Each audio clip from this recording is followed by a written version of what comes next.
Xeyir olsun. Keçən səfər trigonometrik düsturlardan qalmışdıq. Köməkçi arqumenta kimi izah eləmişdik. Hasili cəmə çevirmə düsturlarının axırıncı izah elədik. Ondan sonrasının davamı isə indi izah olunacaq. Köməkçi arqument düsturları A sinus alfa üstə gəlsin B kosinus alfa şəklində verilərsə, ümumiyyətlə bu ifadənin ən böyük ən kiçik qiyməti kök altında a kvadratı üstə gəlsin b kvadratı düsturu vasitəsilə tapılır. Məsələn, 3 sinus alfa üstə gəlsin 4 kosinus alfa ifadəsinin qiymətlər oblasını bizdən istəyir. Onda kök altında 3-ün kvadratı üstə gəlsin 4-ün kvadratı eləyir. Kök altında 25, o da eləyir nə? 5. Olur, ən böyük qiyməti 5, ən kiçik qiyməti -5 və -5 ilə 5 parçasında qiymətlər olur. Gələk indi bunun bu hissəsinə. Bu hissəsi bizə məlumdur və sinus alfa üstə gəlsin fi olmalıdır. Buradakı alfa, buradakı alfa. Burada 2 alfa olsa hər birində, burada 2 alfa olacaq. Fi nədir? Fi arctangens b bölünsün a-dır. Yəni kosinusun əmsalını bölürük nəyə? Sinusun əmsalına. Bu yadınızda qalsın. Çünki tərs trigonometri funksiyalarda, baxın bunlarda həmin izah eləyəndə arctangensi anlayacaqsınız. İndi nümunə üzərində göstərilir. Yazılıb ki, sinus alfa üstə gəlsin kosinus alfa. Baxın bunların əmsalları yazılmayanda nə idi? 1-dir. Və biz kök altında 1-in kvadratı üstə gəlsin 1-in kvadratı bərabərdir. Kök altında 2 olduğunu bilirik. Yəni kök altında 2 buradan gəlir. Sonra kosinus və yaxud da sinus da yazmaq olar. Amma ki, yadınızda qalsın. Burada plus olanda kosinusda minus olur. Minus olanda nə olacaq? Plus olacaq. Bu yadınızda qalsın.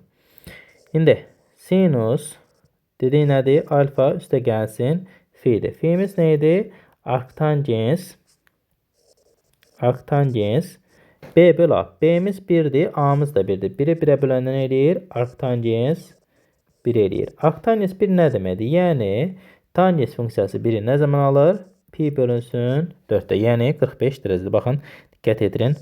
Orada alınır. Bu da bayaqlara mən dediyim hissədir. Yəni ən böyük qiyməti kök altında a kvadrat üstəgəl b kvadratı, ən kiçik qiyməti kök altında a kvadrat üstəgəl b kvadrat. Baxın, ən böyüsü kökdə 2, ən kiçiyi nədir? -5 kökdə 2. Sinus alfanın və kosinus alfanın tangensinin ifadəsi. Bax, bu bizə lazım olur. Bunu yadda saxlamaq üçün, əsas bunu yadda saxlayanda bununla bu eynidir. Sadəcə burada alfa olanda 2'yə bölünür. 2 alfa olanda alfa olur. Bunu yadda saxlamağın asan yolu biz 2 tangens alfa bölünsün 1 minus tangens kvadrat alfa 2 tangens 2 alfanın düsturudur. Burada sadəcə nədir? Plusdur. Bizdə nədir? Minusdur. Ona əsasən yadda saxlayırıq. Kosinus 2 alfanındakı 1 minus tangens kvadratı bölünsün 1 plus tangens kvadratı. Gəlirik tərs trigonometri funksiyalar. Tərs trigonometri funksiyalar sinusun tərsi aksinus funksiyasıdır. Baxın, sinusun təyin oblasti nə idi? Mənfi sonsuz müsbət sonsuzluq idi. Amma bunun təyin oblasti məhdud olacaq. Qiymətlər oblasti nə idi? Mənfi 1, 1. Bunun təyin oblasti olacaq nə? Mənfi 1, 1. Yəni ki, digərinin qiymətlər oblasti bunun olacaq təyin oblasti. Mənfi 1, 1. Mənfi pi böl 2 ilə pi böl 2-ni alacaq və bu hissədə olacaq. Baxın, qrafiki də bu şəkildədir. Mənfi pi böl 2 ilə pi böl 2-ni alır. Mənfi pi böl 2 də mənfi 1-dir. Təbii olaraq sinus mənfi 90-da nə alınır? Sinus mənfi pi böl 2. Sinus təkdir. Mənfini qarşıya verir. Sinus pi böl 2. Nə edir? Mənfi 1. Mənfi 1-i nə zaman alır? Mənfi pi böl 2-də. Müsbət 1-i nə zaman alır? Pi böl 2-də. Baxın, mənfi 1 ilə 1 arasında olacaq və bizim də qiymətlər oblasti haradan gələcək burada? Mənfi pi böl 2 ilə pi böl 2 arasında. Və monoton artandır. Funksiya olaraq da tək funksiyadır. Sonra gəlir arc kosinus, kosinusun tərsi olan funksiya. Təyin oblasti yenə mənfi 1 ilə 1'dir. Bunu belə də yadda saxlaya bilərsiniz ki, tangensində tangens var idi. Tangens x funksiyasında nə idi? Mənfi pi böl 2 üstə gəlsin pk, pi böl 2 üstə gəlsin pk idi. Bu tangens idi. Burada məsələn bunlar nə olacaq? Daxildir. Kosinusda arctangents kimi. Arctangents də nə idi? PK, pi üstə gəlsin, PK idi. Ona əsasən yadda saxlayırıq ki, 0, pi arasında olur və qrafiki də bu şəkildədir. Pi böl 2-də nə olacaq? Pi böl 2-də 0 olur. Y-in pi böl 2-sində x 0 olur.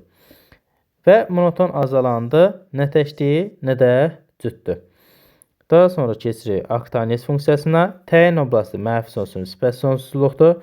Çünki tangentsin qiymətlər oblasti nə idi?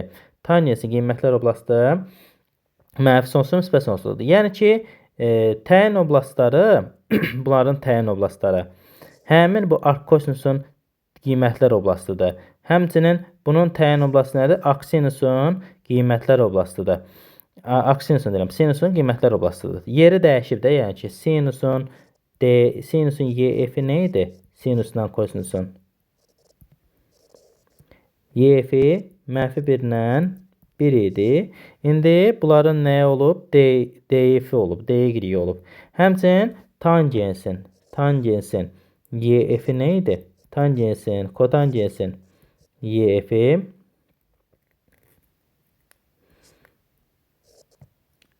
mənfi sonsuzluq, müsbət sonsuzluq idi. Və burada nə olacaq? DF-lər olacaq. Baxın, ikisində də mənfi sonsuzluq, müsbət sonsuzluqdur. Baxın, birincidə arcsinusda mənfi pi böl 2 ilə pi böl 2 daxildir. Burada artıq daxil deyil. Həmçinin burada 0 pi daxildir. Burada amma daxildir. Buna əsasən yadda saxlayırsınız. Monoton azalandı. Bu monoton artandı. Sadəcə bunların içində arccosinus nə təkdir, nə də cütdür. Və bir də arccotangens.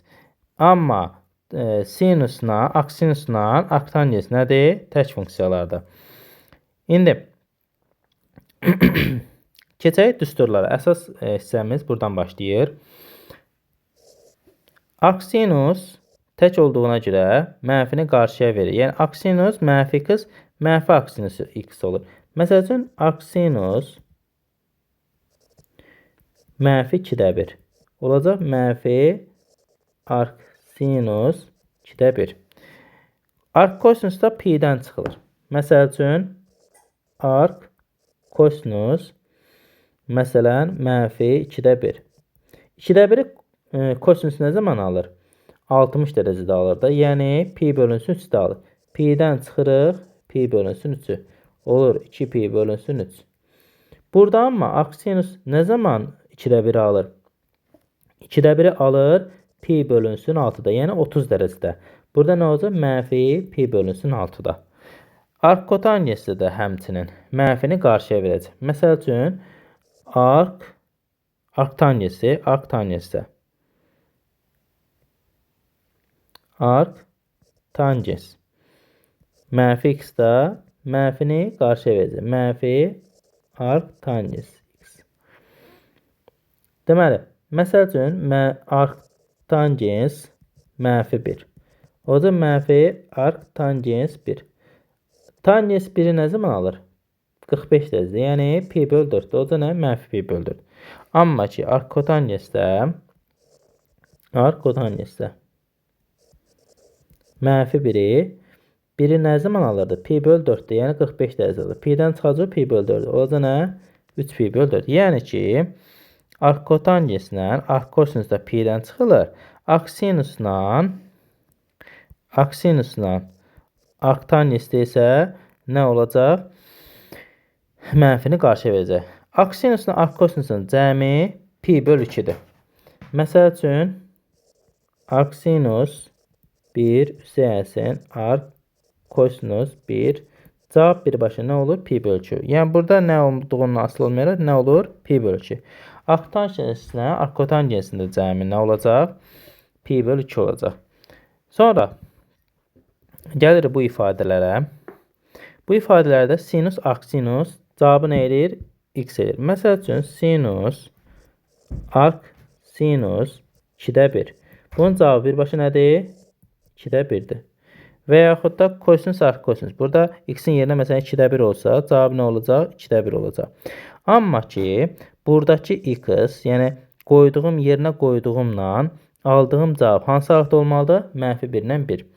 Çünki Sinusun təyin oblağı, arksinusun təyin oblağı nə oldu? -1-dən 1 oldu. Olacaq nə? Və yaxud da sinusun qiymətlər oblağı nədir? -1, 1. Bunu aşa bilməzdi ona görə. Sonra bunların yeri dəyişəndə aksinus, sinus. Yenə x olur cavabları. Amma aksinusun qiymətlər oblağı nə idi? -pi/2, pi/2. Yəni y-fi. Arkosinusunki nə idi? 0-dan pi. Yəni bu arkosinusun y idi. Bu da y idi. Arksinusun. Tanjens arctanjens olanda x olur. Kotanjens arctanjens hamısında x olur. Baxın diqqət edirəm hamısında. Yəni öz funksiyası tanjens arctanjens. Özü və tərsinin cavabı nə eləyir? X eləyir. Amma aralığa daxil. Mənfi sonsuzluq, müsbət sonsuzluq. Çünki tanjensin qiymətlər oblağı nədir? Mənfi sonsuzluq, müsbət. Hamısı qiymətlər oblağı. Bax, sinus qiymətlər oblağı, kosinus qiymətlər oblağı. Arcsinus qiymətlər oblasını verib. Arccosinus yenə qiymətlər oblasını verib. Yəni y-fi verib. Tanjens qiymətlər oblasını. Kotanjens yenə qiymətlər oblasını. Arctanjensin qiymətlər oblası nə idi? -pi/2, pi/2. Arccotanjens də 0pi. Bəs müxtəlif olsa necə? Yəni beləncə olsa, sinus arccosinus olsa. Yadınızdadırsa, sinus alfa bərabər kök altında 1 minus kosinus kvadrat alfa. Olur 1 minus x kvadratı. Kosinus aksinus olanda yenə 1 minus x kvadrat. Tanjenslə kotanjensin hasili nə idi? 1 idi. 1-1-in tərsidir. Ona görə də tanjens arccotanjens olanda 1/x, kotanjens arctanjens x olanda 1/x olacaq cavabımız. Bu mövzu da belə. Yəni bunları əzbərləmək çətin deyil. Sadəcə diqqətlə baxmaq lazım. Baxın hamısında nədir? X olur. Bir dənə sadəcə arccosinusda və arccotanjensdə pi-dən çıxılır. Bunlarda amma hamısında x olur. Müxtəlif olsa kök altında 1 minus x kvadratı olur.